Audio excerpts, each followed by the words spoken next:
আসসালামু আলাইকুম ওয়া রাহমাতুল্লাহি ওয়া বারাকাতুহু। সম্মানিত দর্শক মণ্ডলী, আপনারা দেখতে পাচ্ছেন পাথরে কিভাবে আগুন জ্বলছে। আমি বলছি আপনাদেরকে যে পাথরেই আগুন জ্বলছে, এখানে অন্য কোনো কিছু জ্বলছে না, শুধু পাথরই জ্বলছে। আর এমন একটি স্থানে জ্বলছে যেখানে এর পাশ দিয়ে যাচ্ছে একটি ঝর্ণা, জল বয়ে যাচ্ছে, কিন্তু পাশাপাশি কয়েকটি পাথর আছে এখানে জমায়িত, সেই পাথরগুলোতেই আগুন জ্বলছে। সেই আগুনটি শুধু যে দুই এক দিনের জন্য জ্বলছে তা নয়, বরং কয়েকশো বছর থেকে একটানা সেই পাথরগুলোতে আগুন জ্বলে যাচ্ছে। এই স্থানটি হলো হাইলাকান্দি জেলার 5 গ্রাম পেপার মিলের নিকটবর্তী স্থান। একটি পাহাড়ের মধ্যবর্তী স্থানে, যেখানে নিচে আছে শাহ মিরাজ রহমতুল্লাহি তাআলা আলাইহি এর মুকাম এবং উপরে আছে খাস মুকাম, এবং ঝর্ণার পাশ দিয়ে ঝর্ণা যাচ্ছে। আর পাথর আছে ওখানে কয়েকটি স্তূপ পাথর, সেই পাথরগুলোতে আগুন জ্বলে যাচ্ছে। এই দেখেন এখানে আগুন জ্বলছে।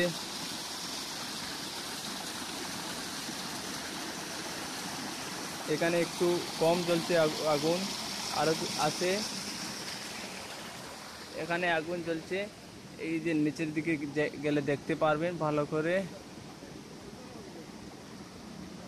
এই ভিতরে আগুন জ্বলছে পুরো।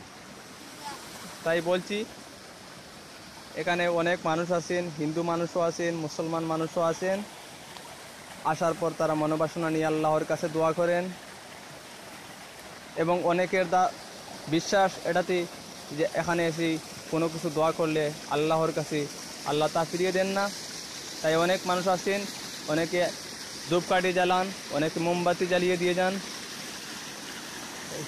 দেখতে পাচ্ছেন এখানে মানুষ আসছেন, মানুষ এসে উযু করছেন। এখানে আরও কিছু ঘটনা বলি আমি বলতে চাই যে এই পাথরগুলো যে শুধু দেখছেন, সেই পাথর বলে যদি বলে যান তাহলে হয়তো ভুল হতে পারে। এখানে স্থানীয় মানুষদের সাথে আলোচনা করলে জানতে পারবেন, যদি কোনো দিন আসেন, যে এই পাথরগুলিতে যদি কেউ কোনো ধরনের বেয়াদবি করে তাহলে মানুষ ক্ষতিগ্রস্ত হয়ে যায়।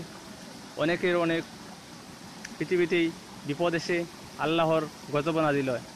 তাই এই পাথরগুলোকে মানুষ অনেক সম্মানে দেখেন, এবং এখানে এসে সম্মানের সাথে চলাফেরা করেন। পাথরে পাওয়া বা অন্য কোনো কিছু লাগিয়ে কোনো ধরনের বেয়াদবি করেন না। তাই কোনোদিন সুযোগ যদি পান বা সময় পান, এখানে আসলে দেখে যাবেন। সত্যি আল্লাহ সব কিছুর উপরে কাদির, ইন্নাল্লাহ আলা কুল্লি শাইইন কাদির, এবং সব কিছুতেই রয়েছে আল্লাহর স্পষ্ট নিদর্শন। আসসালামু আলাইকুম ওয়া রাহমাতুল্লাহি ওয়া বারাকাতুহু।